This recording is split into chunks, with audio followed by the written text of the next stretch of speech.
மக்களே வணக்கம். இது உங்கள் பொன்வேல் பாண்டியன் நடப்பு நிகழ்வுகள் ஆசிரியர். இன்றைய வகுப்புல நம்ம பார்க்க போற பகுதி நவம்பர் மாதம் 2ஆம் தேதிக்குரிய தினசரி நடப்பு நிகழ்வுகளின் மொத்த தொகுப்பு. ஆரம்பிக்கலாமா? நவம்பர் 2 கரண்ட் அஃபேர்ஸ் ஸ்டார்ட் பண்ணலாம். ஃபர்ஸ்ட் பாயிண்ட் பாருங்க,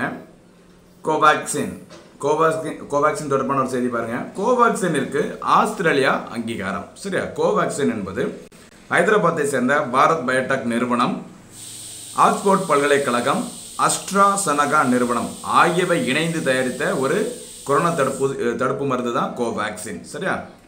அது தொடர்பான ஒரு செய்தி பாருங்க. பாரத் பயோடெக் நிறுவனம் தயாரித்துள்ள கோவேக்சின் கொரோனா தடுப்பு மருந்திற்கு ஆஸ்திரேலிய அரசு அங்கீகாரம் வழங்கியுள்ளது. சரியா? ஏற்கனவே உலக சுகாதார அமைப்பு இதற்கான அங்கீகாரத்தை வழங்கல கோவேக்சின் தடுப்பு மருந்துக்கு. ஏன்னா இன்னும் கூடுதல் விவரங்கள் கேட்குறாங்க. அது இன்னும் சரியான அந்த சர்டிஃபிகேட்ல இன்னும் சரியாக கொடுக்க முடியல. அதனால உலக சுகாதார அமைப்பு இன்னும் எதற்கு கோவேக்சின் தடுப்பு மருந்திற்கு பார்த்தீங்கன்னா அங்கீகாரம் வழங்கலை. ஆனால் ஆஸ்திரேலிய அரசு இப்போ ரீசெண்டாக பார்த்தீங்கன்னா இந்த பாரத் பயோடெக் நிறுவனம் தயாரித்த கோவேக்சின் தடுப்பு மருந்திற்கு அங்கீகாரம் வழங்கியிருக்கு. சரி, யாரெல்லாம் கோவேக்சின் போட்டிருக்காங்களோ அவங்க ஆஸ்திரேலிய நாட்டிற்கு வரலாம் அப்படிங்கிற மாதிரி ஒரு சிறப்பான வசதியை ஆஸ்திரேலிய அரசு அறிவிச்சிருக்காங்க. செகண்ட் பாயிண்ட் பாருங்க, ஜிஎஸ்டி தொடர்பானது. ஆகஸ்ட் ஜிஎஸ்டி வரி வசூல் ரூபாய் 1.3 லட்சம் கோடி. ஓகேவா? உங்களுக்கு தெரிஞ்சிருக்கும் ஜிஎஸ்டி தினம் ஜூலை 1ஆம் தேதி ஜிஎஸ்டி 2017 அறிமுகப்படுத்தப்பட்டது. சரியா? அதன் பிறகு ஒவ்வொரு மாதத்துலையும் ஜிஎஸ்டி எவ்வளவு வசூலாகுது அப்படிங்கிற மாதிரி ஒரு அறிக்கை மத்திய நிதி அமைச்சகம் வெளியிட்டிருக்கிறாங்க. அதன்படி நாட்டின் சரக்கு மற்றும் சேவை வரி, சரியா, goods and services tax GST October மாதத்தில் ரூபாய் 1.30 லட்சம் கோடி வசூலிக்கப்பட்டுள்ளதாக மத்திய நிதி அமைச்சகம் தெரிவித்துள்ளது. சரியா? 1.30 லட்சம் கோடியை தாண்டி இருக்கு அப்படிங்கிற மாதிரி சொல்லியிருக்கிறாங்க. சரியா? பாருங்க, 1.30 லட்சம் கோடி. ஓகேவா? கடந்த 2017ஆம் ஆண்டு ஜிஎஸ்டி அறிமுகப்படுத்தப்பட்ட பிறகு 2வது அதிகபட்ச வசூல் இதுவாகும். சரியா? ஜிஎஸ்டி வரி வசூல் 2017 ஜூலை 1 அறிமுகப்படுத்தினாங்க. அதன் பிறகு இந்த ஆண்டு 2021 ஏப்ரல் 2021 மிக அதிக அளவாக ரூபாய் 1.41 லட்சம் கோடி ஜிஎஸ்டி வரி வசூலிக்கப்பட்டிருந்தது. சரியா? இதற்கு பிறகு தற்போதுனா எப்போ? அக்டோபர். சரியா? அக்டோபர் 2021 அதிகபட்ச அளவாக ரூபாய் 1.30 லட்சம் கோடி வசூலிக்கப்பட்டுள்ளதாக அறிவிக்கப்பட்டுள்ளது. அதே மாதிரி மிக குறைந்த அளவு 2020 ஏப்ரல். சரி, ஏப்ரல் 2020 மிக குறைந்த அளவு, மிக அதிக அளவு இந்த ஆண்டு ஏப்ரல் 2021. சரியா? அடுத்து பாருங்க, வன்னியருக்கான 10.5% இடஒதுக்கீடு ரத்து. யார் அறிவிச்சிருக்காங்க அப்படின்னு பார்த்தீங்கன்னா சென்னை உயர்நீதிமன்றத்தின் மதுரை கிளை. ஓகேவா? தமிழகத்தில் வன்னியருக்கான 10.5% தனி உள் ஒதுக்கீட்டை ரத்து செய்வதாக சென்னை உயர்நீதிமன்றத்தின் மதுரை கிளை தீர்ப்பு வழங்கியுள்ளது. இதை எதிர்த்து நாங்கள் உச்சநீதிமன்றத்திலும் வழக்கு தொடர்போம் அப்படிங்கிற மாதிரி தமிழக அரசு அறிவிச்சிருக்கிறாங்க. சரி, மொத்தம் எம்பிசிக்கு எவ்வளோ சதவீதம்?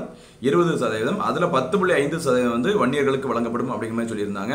சரியா? அந்த இடஒதுக்கீடை பார்த்தீங்கன்னா தற்போது ரத்து செய்வதாக சென்னை உயர்நீதிமன்றத்தின் மதுரை கிளை தீர்ப்பு வழங்கியுள்ளது. அடுத்த பாயிண்ட் பாருங்க, ஜப்பான் நாடாளுமன்ற தேர்தல் ஆளும் கட்சி வெற்றி. ஓகேவா? உங்களுக்கு தெரிஞ்சிருக்கும் யோஷிகிடே சுகா என்பவர் ஜப்பானில் பிரதமராக இருந்தார். அவர் பதவி விலகியதை அடுத்து புதிய பிரதமராக பதவியேற்றவர் யார் அப்படின்னு பார்த்தீங்கன்னா உங்களுக்கு தெரிஞ்சிருக்கும் ஃபுமியோ கிஷிடா. ஓகேவா? பாருங்க, ஜப்பான் நாடாளுமன்ற தேர்தலில் ஜப்பான் பிரதமர் ஃபுமியோ கிஷிடா தலைமையிலான ஆளும் லிபரல் கூட்டணி கட்சி, சரி, ஆளும் லிபரல் கூட்டணி கட்சி பெரும்பான்மை இடங்களில் வெற்றி பெற்றுள்ளது. அப்போ தற்போது ஜப்பானின் பிரதமராக பதவியேற்றிருப்பவர் யாரு? Fumio Kishida. ஓகேவா?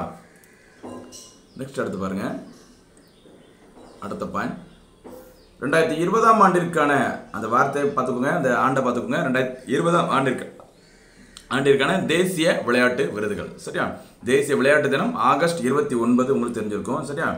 ஆகஸ்ட் 29 2020 அன்று 5 கேல் ரத்னா விருதுகள், 27 அர்ஜுனா விருதுகள் உள்பட 74 விருதுகள் மத்திய விளையாட்டுத்துறை அமைச்சகம் விருதுகளை மத்திய விளையாட்டுத்துறை அமைச்சகம் அறிவித்திருந்தது. சரியா? இந்த விருதுகளை பார்த்தீங்கன்னா கடந்த ஆண்டு 2020 பார்த்தீங்கன்னா அந்த விருதிற்கான பரிசு தொகைகள் ஏற்கனவே வழங்கப்பட்டிருந்தது. இப்போ ரீசெண்டாக இதில் நியூஸில் வர காரணம் என்னென்னு பார்த்தீங்கன்னா அந்த கேடயங்கள், சரி, அந்த விருதிற்கான பரிசுகளும் கேடயங்களும் இப்போ சமீபத்தில் நவம்பர் 1ஆம் தேதி வழங்கப்பட்டது.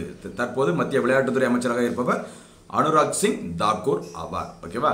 இப்போ ரீசெண்டாக நியூஸில் வந்ததுனால இதுதான் அப்படின்னு நினச்சிடக்கூடாது. 2020ஆம் ஆண்டு பரிசு தொகை மட்டும் தான் வழங்கப்பட்டது. கொரோனா காரணமாக நேரடியாக அந்த கேடயங்கள் வழங்கப்படவில்லை. தற்போது வழங்கப்பட்டுள்ளது. சரி, அப்போ கடந்த ஆண்டு 2020ஆம் ஆண்டு வழங்கப்பட்ட மொத்த கேல் ரத்னா விருதுகளின் எண்ணிக்கை 5, அர்ஜுனா விருதுகள் 27, மற்ற விருதுகள் துரோணாச்சியா விருது அந்த விருது எல்லாம் சேர்த்து மொத்தம் எவ்வளவு?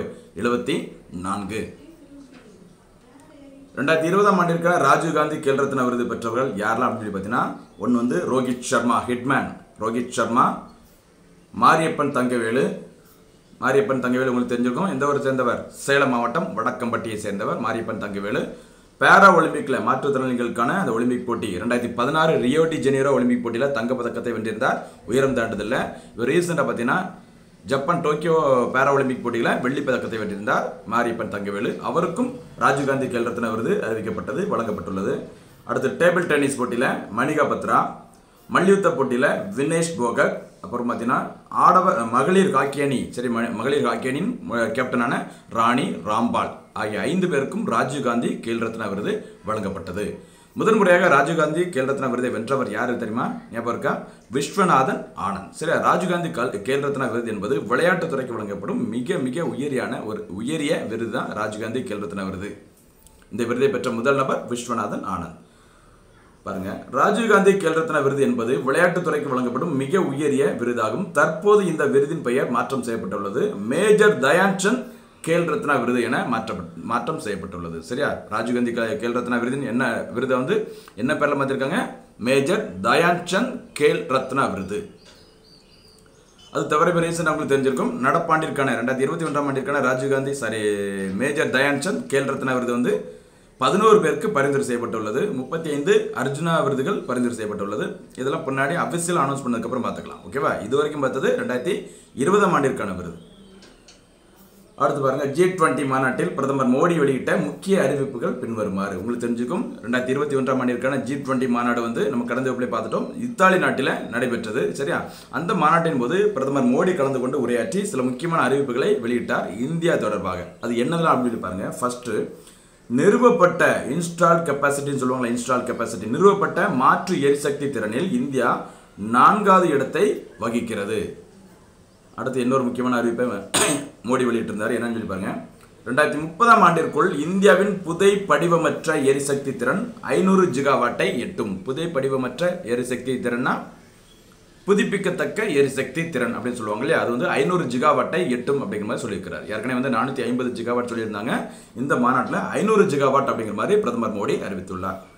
அடுத்து 2030ஆம் ஆண்டிற்குள் கரிய அமில வாயு வெளியேற்ற விகிதத்தை 45% கீழாக இந்தியா குறைக்கும் என்றும் பிரதமர் மோடி அறிவித்துள்ளார்.